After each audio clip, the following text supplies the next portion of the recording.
Curioso, você tem um cheiro peculiar, que não é de humano nem de demônio. Me fala, você que fez isso?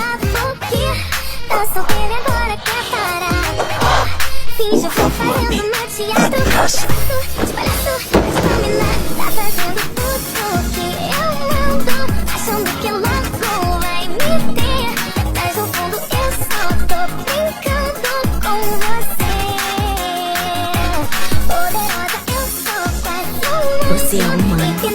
Alguma chance dele ter sido possuído? Nenhuma. Quando acontece, é evidente no rosto deles. Eu vim até aqui para matar o demônio dos zumbis. Sou uma caçadora da defesa pública.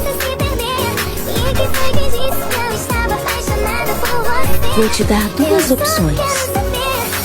A primeira é ser morto por mim como um demônio. E a segunda é virar o meu cachorrinho. Se for te criar, vou te alimentar direitinho.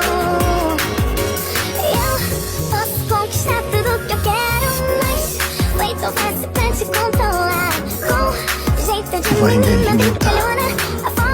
O que você ia me dar de café da manhã?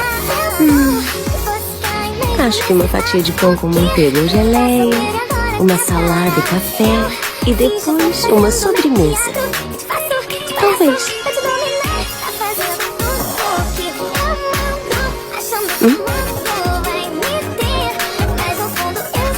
Parece o melhor café da manhã do mundo. Quai, seu app de vídeos curtos.